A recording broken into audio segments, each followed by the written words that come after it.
Hey everybody, this is Tom with The Board Gamer. Today we have a preview video for you sponsored by Ninja Star Games, Pride of Ninja. This is a 3 to 5 player game for ages 10 and up with an average gameplay length of 30 to 45 minutes, published by Ninja Star Games. The basic overview for Pride of Ninja has players draft a card from their hand and pass the remaining cards to the next player. When drafting, you will decide whether to place the card face up in one of the 4 top spots in front of you or face down in one of the 3 back spots behind the front 4. Continue this way until all cards are played. Then all players will reveal their back row of cards, and in initiative order, they will accumulate temporary points on their personal tracker mats. That will become permanent points on the main point tracker. Once all players have scored, shuffle cards together, and then deal all cards to the players and start again, drafting and passing. Keep playing until a player or players make it to the point total goal, and they will be the winner. Setup is simple. Each player gets a temporary point board, a tracker token, white side up. You will only flip it to the red side if you end up with negative points. And in the middle of the table, place the Pride point track, and each player will put their matching Pride point token on 0 and place slain tokens nearby. Then prepare the deck based on number of players. For the first game, we recommend preparing the blue deck. In this 4-player example, you will remove 1 Shogun, 1 Ninja, and 1 Onmyuji. You should have a total of 28 cards in this deck. Shuffle the deck and deal 7 cards to each player. Choose a card to place face down in front of you, and once all players have done so at the same time, if you decided to play it in the front row, flip it face up. If you decided to place it in the back row, leave it face down and move it into position. Then pass remaining cards in your hand left and continue drafting and passing until you've run out of cards.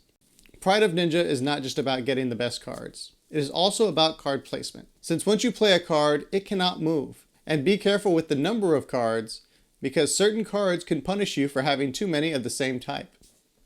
Each card has a unique ability, and there is only a certain number of each card in play. Some cards, like the Samurai, help you gain more points for your ninja if placed in the back row. However, if you place it in the front row, you can reduce the number of ninjas counted when trying to figure out who has the most. This is important since ninjas have a high risk, high reward ability, and their placement does not matter. They are each worth 1 temporary point, but if you have the most, you are slain for this round, then reset temporary point track back to 0 and continue scoring the rest of your cards. The high reward part comes if you manage to have 5 or more ninjas, since you are no longer slain for having the most, and each ninja is worth 2 temporary points. All these cards have abilities like this, and only certain abilities are active depending upon where they are placed, where others have no restriction and are active no matter where they are placed. Now, I've only mentioned a couple of cards from the blue deck, but Pride of the Ninja also comes with a red deck. This deck is a bit more sinister. The cards that can slay in the blue deck usually target the player who played them, but the red deck has slay cards that target other players. It also adds secrecy, which is something this dark underbelly of a world painted by the red deck is highly valued. The red deck is recommended to play after you've gotten a real handle on the game and want something a bit more cutthroat compared to the blue deck. So it almost feels like you have 2 separate games in the same box. This is a prototype, and the quality of the cards is set to be significantly improved. And as for the art, the cards in the blue deck have been finalized, but the red deck and the game box are still in draft and can be changed between now and production. Personally, I hope it does not change too much, since the contrast the red cards have with the blue cards' counterparts, I find very appealing. However, the game design and rules seem pretty firm and should be the same, if not very similar, when this game is produced. This is great since the ability to teach and learn the game seems to be a pretty easy task. Everything you need to know is written on the card. Also, the initiative number of each card has a background that is either red or white to indicate which cards have slay abilities. And since you will see just about every card when playing, you can get a general idea of what each card does. Another thing that's helpful is at the bottom right of the cards, you can see the number of cards of each type that are in the deck based on the number of players. This helps remove a bit of luck and can help you strategize better, making this a more strategic drafting game than a luck-based one.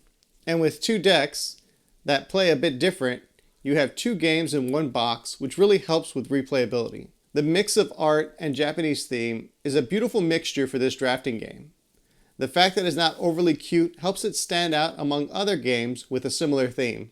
Now just a reminder, this is a prototype, so everything you've seen so far may be a little different once the game is complete. If card drafting games are something you're into, the campaign for Pride of Ninja is something to check out. Thanks for watching. Please like, subscribe, and ring the bell to get notified about new videos. If you're bored now, click this for more games.